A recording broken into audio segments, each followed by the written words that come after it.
ከሰሞኑ በኢትዮጵያ የኪነ ጥበብ ኢንዱስትሪ ውስጥ በሰፊው የሚታወቁና የሚከበሩ አርቲስቶችን ለእስር የዳረገውና ስማቸውን በአልተገባ መልኩ እንዲነሳ ምክንያት የሆነው የፊንቴክ ኢንቨስትመንት ስራ አስኪያጅ በከባድ የማታለል ወንጀል ተከሰሰ። በአዲስ አበባ የፊንቴክ ኢንቨስትመንት ስራ አስኪያጅ የሆኑት አቶ ዳንኤል ዮሐንስ ከ600 ሚሊዮን ብር በላይ በማጭበርበር ወንጀል ነው ክስ የተመሰረተባቸው። አቃቤ ሕግ እንደገለጸው ከሆነ ተከሳሹ ሄሎ ታክሲና ፊንቴክ ኢንቨስትመንት የተባሉ ድርጅቶችን በመጠቀም የኤሌክትሪክ ተሽከርካሪዎችን በዱቤ እናስረክባለን የሚል አሳሳች ማስታወቂያ በታዋቂ ግለሰቦችና በማህበራዊ ሚዲያዎችም አስነግረዋል። ተከሳሹ ከ5000 በላይ ተመዝጋቢዎችን ለቅድመ ክፍያና ለምዝገባ በሚል ከፍተኛ ገንዘብ እንዲከፍሉ ካደረጉ በኋላ መኪኖችን ሳያስረክቡ ድርጅቱን ዘግተው መሰወራቸውም በክሱ ላይ ተመላክቷል። ድርጊቱ የ1996 ዓ.ም የወንጀል ሕግና የኮምፒውተር ወንጀል አዋጅንም የጣሰ መሆኑ ተገልጿል። በተጨማሪም ተከሳሹ ቀደም ሲል በኢንተርፖል ከተያዘው ግብረ አበር ጋር በመሆን የውሸት ርክክብ ቪዲዮዎችን በማሳየትና መኪናዎችንም በማጓጓዝ ላይ ናቸው የሚል ሐሰተኛ መረጃዎችን በማሰራጨት 19 ተደራራቢ ወንጀሎችን መፈጸማቸው ተጠቅሷል። ጉዳዩን የፌዴራል ከፍተኛ ፍርድ ቤት ልደታ ምድብ ሁለተኛ ልዩ ወንጀል ችሎት ተመልክቶታል። እስከ ፕሮግራማችን ፍጻሜ ከቆያችሁ የዚህን ዝርዝር ሀሳብ ትሰማላችሁ።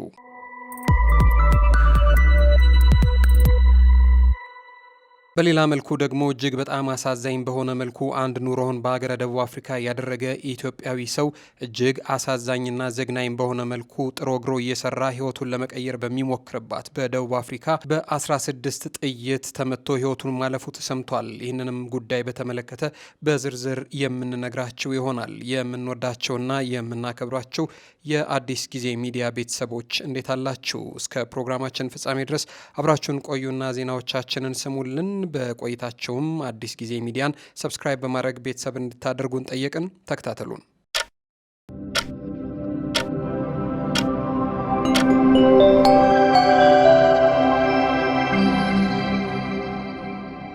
ተጽዕኖ ፈጣሪዎችን ማስታወቂያ በማስነገር የኤሌክትሪክ ተሽከርካሪዎችን እናስረክባለን በማለት ከ6 ሚሊዮን ብር በላይ ከተበዳዮች የሰበሰበው የፊንቴክ ኢንቨስትመንት ስራ አስኪያጅ የሆነው አቶ ዳንኤል ዮሐንስ ክስ ተመስርቶበታል። ተከሳሽ በ1996 ዓ.ም የወጣውን የወንጀል ሕግ አንቀጽ 32 ቁጥር 1 ሀና እንዲሁም ደግሞ አንቀጽ 35፣ 38 እንዲሁም ደግሞ የኮምፒውተር ወንጀል አዋጅ ቁጥርን 958 ህዝባር 2000 አንቀጽ 10 ቁጥር 1 ስር የተደነገገውን በመተላለፍ ነው ክስ የተመሰረተበት። ተከሳሽ ለጊዜው ካልተያዙ ተጠርጣሪዎች ጋር በመሆን ኮምፒውተርን ወይንም ደግሞ የኮምፒውተር ስርዓትን በመጠቀም አሳሳች ዳታ በማሰራጨትና የራሳቸውን እውነት በመሰወር ወይንም ደግሞ መግለጽ የሚገባቸውን ነገር በመደበቅ አሊያም የሌላውን ሰው የተሳሳተ እምነት በመጠቀም ሌላውን ሰው አታለው የተበዳይን ጥቅም የሚጎዳ ድርጊት እንዲፈጸም ለማድረግ በማሰብ ወንጀል ለመፈጸም ባደረጉት ስምምነት መሰረት የወንጀል ድርጊቱን መፈጸማቸውን አቃቤ ሕግ በክስ ዝርዝሩ ላይ አመላክቷል። በዚህም ተከሳሽ በ2013 ዓ.ም በመጀመሪያ ሄሎ ታክሲና ሄሎ መኪና የተባሉትን ድርጅቶች ካቋቋመ በኋላ ድርጅቱን የታክሲ ስራን ለማዘመን ዘመናዊ መኪኖችን ከሀገር ውስጥ አቅራቢዎችና ከውጭ ሀገር በማስመጣት እንዲሁም ደግሞ በመገጣጠም በመንገድና ትራንስፖርት ባለስልጣን ሚኒስቴር በወጣው መመሪያ መሰረት አሁን ያለውን የትራንስፖርት ችግር ለመፍታት ለታክሲ ፈላጊዎች ዘመናዊ ታክሲ በዱቤ እናቀርባለን በሚል አሳሳች መረጃዎችን አሰራጭተዋል ይላል ክሱ። በመረጃው መሰረትም ከ5000 በላይ የሚሆኑ ግለሰቦች ተከሳሽና የተከሳሽ ድርጅት በተለያዩ በመንግስት በግልና በማህበራዊ ሚዲያዎች የተሰራጨውን ማስታወቂያዎቻቸውን በመመልከት ወደ ድርጅቱ የሄዱ የግል ተበዳዮች በዱቤ ሰርታችሁ ትርፋማ የምትሆኑበትን ታክሲ ገንዘቡን በከፈላችሁ በ3 ወር ውስጥ እናስረክባቸዋለን በማለት 60,000 ብር ለመመዝገቢያ ከመኪናው ጠቅላላ ዋጋ ደግሞ 25 በመቶ ወይንም ደግሞ 247500 ብር በድርጅቱ አካውንት ላይ ገቢ እንዲያደርጉ በማድረግ የግል ተበዳዮች እምነት እንዲጥሉባቸው ለማድረግና በረቀቀ መንገድ ወንጀሉን ለመፈጸም እንዲያመቻቸው ውል በማርቀቅና በድርጅቱ በተረቀቀው ውል ላይም እንዲፈርሙ ማድረግ የሚል በክሱ ላይም ተገልጾበታል። ከዚህ በተጨማሪም የመኪኖቻቸውን ሻንሲና ሞተር ቁጥር ስለመጣ ፈርማቸው ውሰዱ በማለት ከሄሎ ታክሲ ከሚል ድርጅት የሞተርና የሻንሲ ቁጥር ላይ ፈርመው እንዲወስዱ ካደረገ በኋላም ከ600 ሚሊዮን ብር በላይ ተቀብሎ መኪናውን ሳያስረክብ ድርጅቱን ዘግቶ መሰወሩንም በክሱ ላይ ከተነሱ ጉዳዮች መካከል ይህም ተጠቅሶበታል።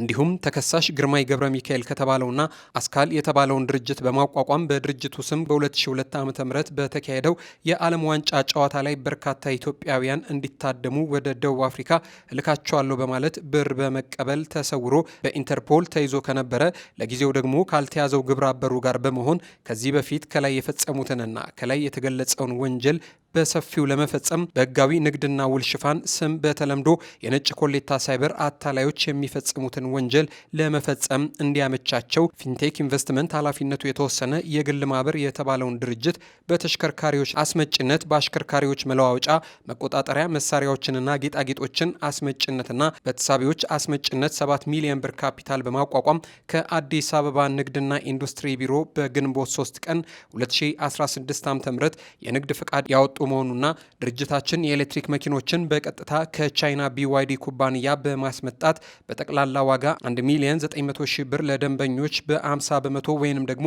950 ሺህ ብር ቅድመ ክፍያና ቀሪውን የ50 በመቶ በዱቤ ሽያጭ ወደ ሀገር ውስጥ በማስገባት ለደንበኞች በማስረከብ ላይ ይገኛል። ማንኛውም ተቋም ያላደረገውን ቀሪ 950 ሺህ ብር ደግሞ 50 በመቶ ያለ ወለድ በ5 ዓመት ውስጥ ከፍለው የሚጨርሱበት አሰራር በመዘርጋትና የመኪና ባለቤት ሊያደርጋቸው ተዘጋጅቷል በሚል ማስታወቂያ በማስነገር ሰዎች ተመዝግበው በ3 ወር ውስጥ የመኪና ባለቤት ይሁኑ የሚሉ ማስታወቂያዎችንም በስፋት በማሰራጨት ሰንብተዋል። በኦሮሚያ በዓል ማዕከል በስካይላይት ሆቴል በመስቀል አደባባይና በወዳጅነት አደባባይ እንዳስረከቡ የሚያሳይ ቪዲዮና ፎቶ በመልቀቅና በማሳየት እስካሁን ከ450 በላይ መኪኖችን ለተመዝጋቢዎች ያስረከበ መሆኑን አሁንም ለደንበኞቻችን ለማስረከብ ወደ 400 መኪኖችን ወደ ሀገር ውስጥ እያጓጓዝን እንገኛለን። ኑና ከፍለው ቀሪውን 950 ሺህ ብር ያለወለድ እየከፈሉ የመኪና ባለቤት ይሁኑ። ለመኪናው ለ5 ዓመት ዋስትና እንሰጣለን።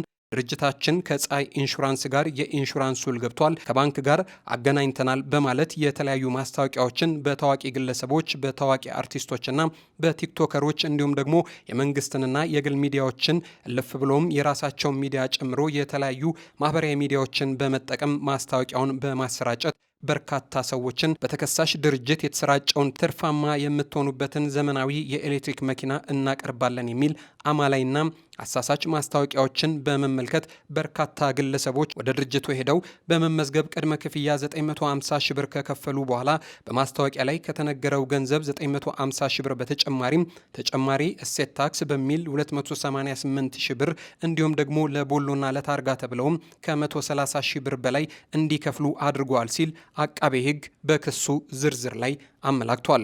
በአጠቃላይ 1 ሚሊዮን 365 ሺህ ብር በማስከፈል በ3 ወር ውስጥ መኪና እናስረክባለን በማለት በተከሳሽና በተከሳሽ ድርጅት በተረቀቀው ውል ላይ እንዲፈርሙ በማድረግ እንዲሁም በ3 ወር ውስጥ መኪና አስረክባቸዋለሁ በማለት ከ1430 በላይ ግለሰቦችን በመመዝገብ ከእያንዳንዳቸውም ከብር 950 ሺህ እስከ 1.86 ሚሊዮን ብር በላይ ሰብስበው ለራሱ ግብረ አበሮችና የጥቅም ተጋሪ ለሆኑ ግለሰቦች ብቻ አስረክበው ሳለ በሚዲያዎች ከ520 በላይ መኪኖችን አስረክበናል በማለት አሳሳች መረጃዎችን በመናገር ግለሰቦች ቀርበው እንዲመዘገቡና ገንዘብ እንዲከፍሉ ሲያደርግ ነበረ በሚል 19 ተደራራቢ ክሶች ተመስርተውበታል።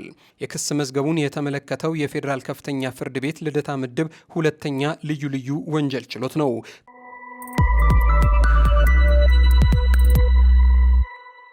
ወደ ሌላኛው መረጃችን ስናልፍ አንድ ኢትዮጵያዊ እጅግ በጣም በሚያሳዝን መልኩ ወደ ደቡብ አፍሪካ በ16 ጥይት ተደብድቦ ሕይወቱ ማለፉ ተሰምቷል። ቤተሰቦቹን ለመርዳት ከዚህ ቀደም በብዙ ልፋትና በብዙ ጥረት ግረት ደቡብ አፍሪካ ከገባ በኋላ ቀን ከሌት እየለፋ እየሰራ ቤተሰቦቹን እያስተዳደረ የነበረ ብርቱ ሰው እንደነበር ወዳጆቹ ይናገሩለታል። ታዲያ ይህንን ግለሰብ ነው እንግዲህ መኪናውን ወዳቆመበት ፓርኪንግ ውስጥ ገብቶ ገር ሰላም ብሎ መኪናውን አስነስቶ ለመሄድ ሲል 16 ጥይት ተመቶ ሕይወቱ ማለፉ የተሰማው ምንድን ነው የሆነው? ወዳጆቹ የተናገሩትን እንንገራቸው።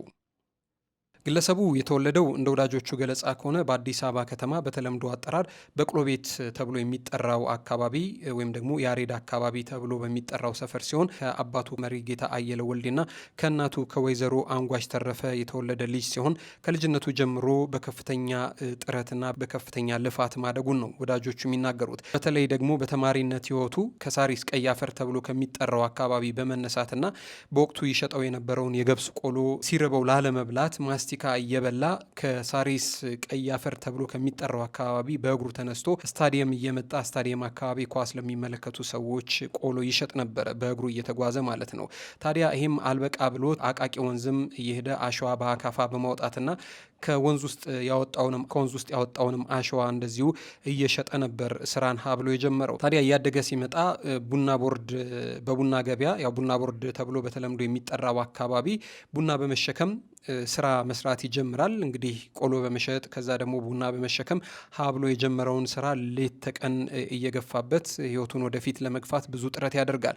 ወንድሞቹንና እህቶቹን ስራ እንዴት እንደሚሰራ ለማሳየት የስራ ፈር በማሳየትና በማገዝ በጥረቱ አማካኝነት ወደ ስኬት ምዕራፍ ለመሸጋገር ገብስ ቆሎ እየሸጠ አሸዋ ከወንዝ እያወጣ ቡና እየተሸከመ በመታገል ያጠራቀማትን አነስተኛ ገንዘብ በመያዝ ነው እንግዲህ በ1991 ዓ.ም አካባቢ ከ27 ዓመት በፊት ማለት ነው ወደ ደቡብ አፍሪካ ጉዞውን ይጀምራል። እንግዲህ ደቡብ አፍሪካ በወቅቱ ብዙ ሰዎች ይጓዙ ስለነበረ እኔም እንግዲህ ደቡብ አፍሪካ ገብቼ እንደ ወዳጆቼ ስራ ሰርቼ ህይወቴን እቀይራለሁ ብሎ ነው እንግዲህ ከዛሬ 27 ዓመት በፊት ወደ ደቡብ አፍሪካ ያመራው። ወዳጆቹ እንዳጋሩት መረጃ ከሆነ ከዛሬ 27 ዓመት በፊት ደቡብ አፍሪካ በመግባት በሀገሪቱ የሚሰራውን የቀበቶ ንግድ ስራ ቀበቶ ሽጦ ቀበቶ ገዝቶ በማዞር እየሸጠ እንግዲህ እዛ የመጀመሪያ ስራውን ይጀምራል ማለት ነው። እንዲህም እያለ ህይወቱን ያሻሽላል፣ ቤተሰቡንም ማገዝ ይጀምራል። ለጓደኞቹም ለእህቶቹም አርያነትን ያሳያል። የስራ መስክ በመሰማራት የግለሰብ በብዙ ድካም ደቡብ አፍሪካ ገብቶ ቀን ከሌት ጥሮ ግሮ በመስራቱ 3 ትላልቅ ሱቆች ከፍቶ እየሰራ ይገኝ ነበረ። ሙሉ የመኖሪያ ፍቃድም ነበረው። ታዲያ ይህ ግለሰብ ነው እንግዲህ በደቡብ አፍሪካ እጅግ በሚያሳዝን መልኩ ህይወቱ የጠፋው። ስለ ግለሰቡ ማንነት ሲናገሩ ሩህሩህ ነው፣ ቸር ነው፣ ጥቃት የማይወድ ነው፣ ከገጠር እስከ ከተማ የሚገኙ ወገኖቹን ቤተሰቦቹን በመርዳትና ህይወታቸው እንዲሻሻል በማድረግ በጣም ቀን ከሌት የሚጥር ሰው ነው ሲሉ ይመሰክሩለታል። በጥረቱ ታዲያ ቤተሰቦቹንም በከፍተኛ ሁኔታ እየረዳ ችግር መከራ እንዳይገጥማቸው እያደረገ የሰነበተ ሰው ነው። ቤተ ክርስቲያን በማሰራትና በተለያዩ ጊዜም የቤተ ክርስቲያን ስጦታዎችን በማበርከት ለበርካታ ወጣቶች የህይወትን ምዕራፍ መቀየር የቻለ ከትንሽ እስከ ትልቅ ሰውን አክባሪ የሁሉም ወዳጅን ይሉለታል። አቶ ወንድሜነህ አየለ እንግዲህ ትላንትና መጋቢት 17 ቀን 2018 ዓ.ም በደቡብ አፍሪካ ጆሃንስበርግ ሱቁን ዘግቶ ሀገር ሰላም ብሎ ወጥቶ ወደ መኪና ማቆሚያው ካመራ በኋላ ልክ ምድር ቤት ገብቶ መኪናውን ሊያስነሳ ሲል አካባቢ ከየት መጡ የማይባሉ ማስክ ያደረጉ ከቅስፈት በ16 ጥይት ይደበድቡትና ህይወቱን ይነጥቁታል። ይህ በደቡብ አፍሪካ ለሚገኙ በብዙ ልፋትና በብዙ ጥረት ህይወታቸውን መቀየር ለሚፈልጉ ሰዎች በጣም ከባድ ሀዘን ነው ያጠላው። በደቡብ አፍሪካ እንዲህ ያለ ሞት እንግዲህ በጣም በተደጋጋሚ ይሰማል። ምንድን ነው እየተፈጠረ ያለው? ለምንድን ነው ኢትዮጵያውያን በደቡብ አፍሪካ በዚህ ልክ ህይወታቸውን የሚያጡት የሚለው ነገር ግን እጅግ በጣም ያልተመለሰ ጥያቄ ነው። እንግዲህ ለዚህ ግለሰብ ቤተሰቦች መጽናናትን እንመኛለን። ፈጣሪ ነፍሱንም በአጸደ ገነት እንዲያኖር ምኞታችን ነው። ከዚህ ግለሰብም ጋር ተያይዞ እንግዲህ ቤተሰቦች አስክሬን እስኪመጣላቸው እየጠበቁ እንደሆነ ነው የሰማ ነው። እጅግ በጣም ልብ ሰባሪ ጉዳይ ነው። የተወደዳችሁና የተከበራችሁ የአዲስ ጊዜ ሚዲያ ቤተሰቦች ለሰዓቱ የነበሩ መረጃዎች ይህንን ይመስሉ ነበር። አብራችሁን ስለነበራችሁ እናመሰግናለን። ቻናላችንን ሰብስክራይብ በማድረግ አሁንም ቤተሰብ እንድታደርጉን ጠየቅን። እናመሰግናለን።